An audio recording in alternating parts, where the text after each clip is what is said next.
Hi everyone, my name is Yuri Romanenkov.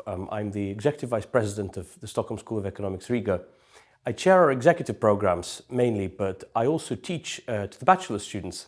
I teach a strategy course in the third year, so if you end up joining us for the Bachelor's program at SSE Riga, you're likely to see me in just about 2.5 years from now, which sounds like a long time, but actually it will come a lot sooner than you think.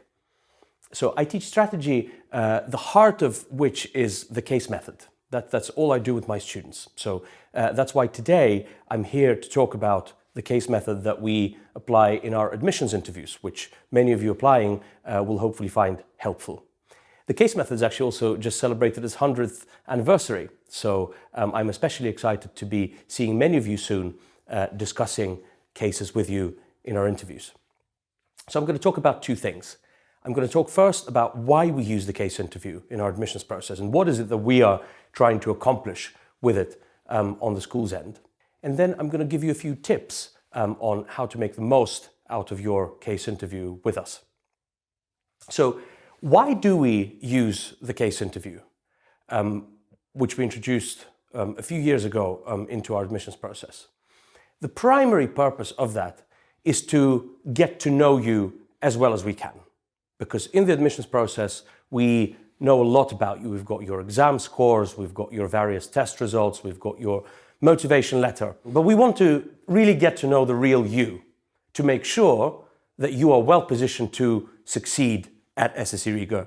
And we're setting you up to be a great contributor to your class that is coming in later this year. At SSE Riga, pretty much everything that we do circles around what we call the free concept, which is a combination of 4 capabilities that we help our students develop. And these are also the capabilities that we test in our case interviews. We want to know about your potential for critical thinking. We want to know about your capacity for reflection and self-awareness. We want to figure out your empathy and the potential for you to develop it further. We also want to figure out your potential for creativity and entrepreneurship.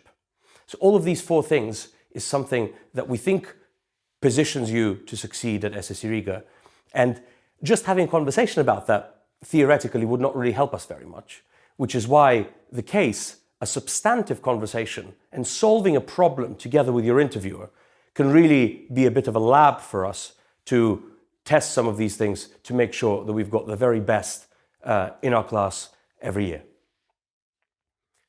So how do you make the most out of the case interview? And I want to share 3 things that I think could help you. First is to make the most out of the preparation time that we give you. Second is to actively engage in the conversation while you're in the interview. And third is to relax and not get too stressed out.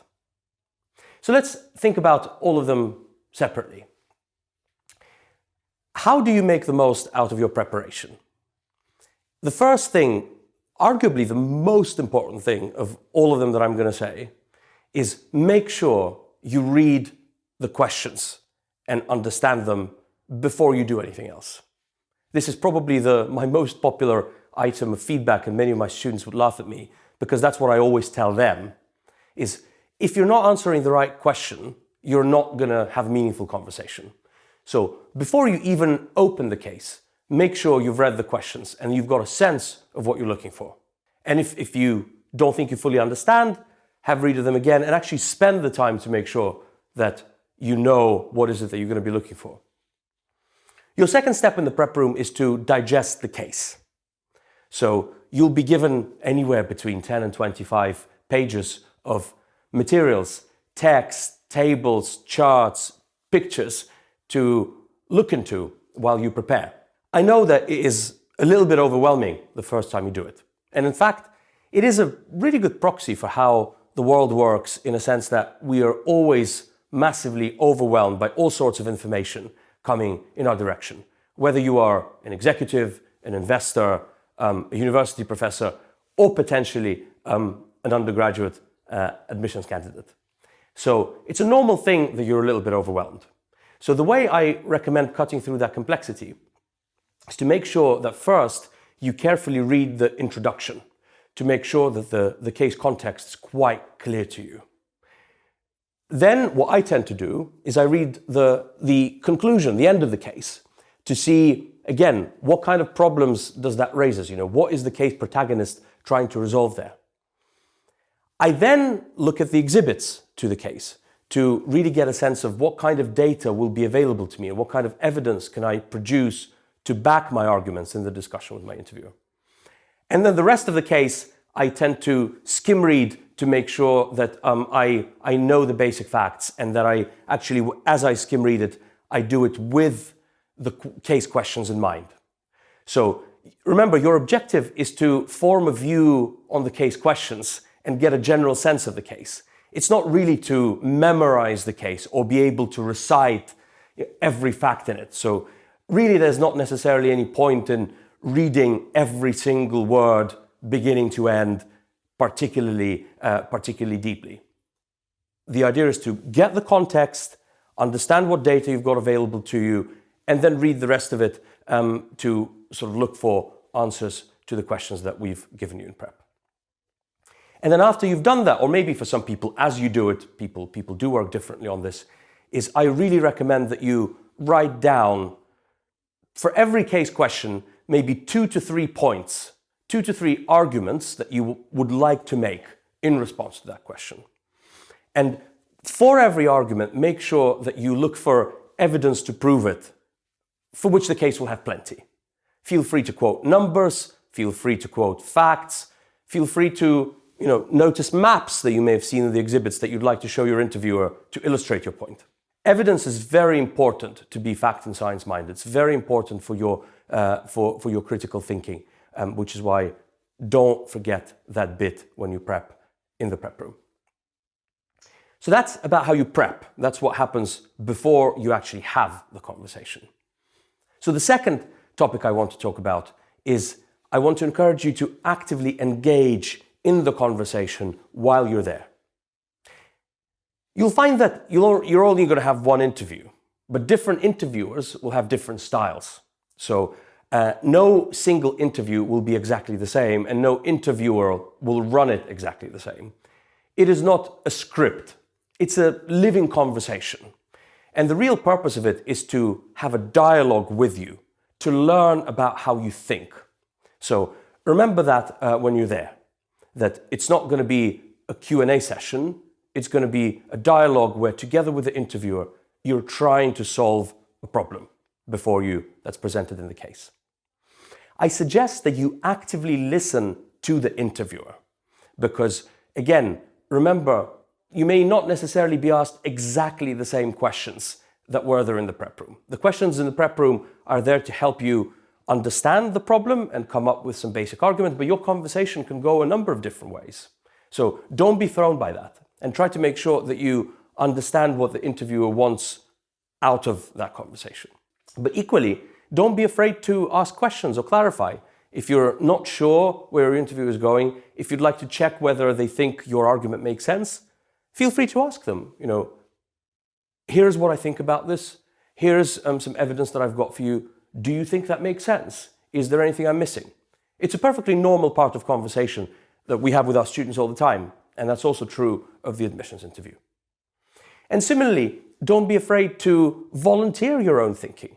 If in some cases the interviewers miss a point that you think is very important to the problem in the case, make sure that you tell them. They're there because they want to hear what you think. So tell them, we've not quite had a chance to cover this, but could we please look into Exhibit 9 in here because I think it contains some interesting insights for us.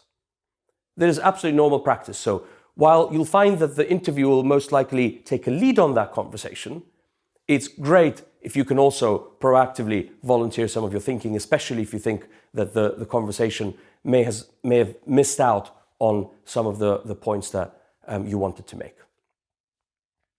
And then on the third bit that I wanted to talk to you about, which is that I really encourage you to relax and not stress out too much, which I know is easier said than done. And I'm also an alumnus of SSE Riga, and when I did my own admissions interview, I was terrified through most of it.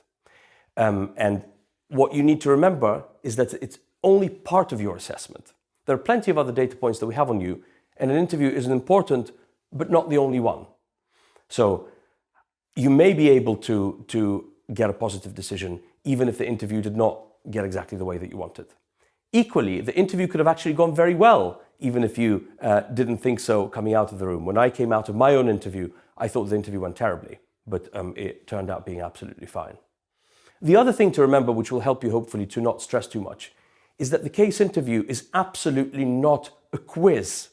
The interviewer is not fishing for the right answer. Again, it is a lab for you to solve problems together with the interviewer and for them to get an insight into how you think, how you reflect, how creative you are, and so on. So don't feel compelled to find the right answer to share with the interviewer, because there is none. And by the way, as you'll find from the case method when you hear, there are typically no single right answers to just about any cases. Which is not to say that there are no wrong answers, there absolutely are. And that's why, again, we want to have that conversation with you as you prepare to join us at SSE Riga. And then finally, again, your interviewers are very acutely aware that these cases are written for university students.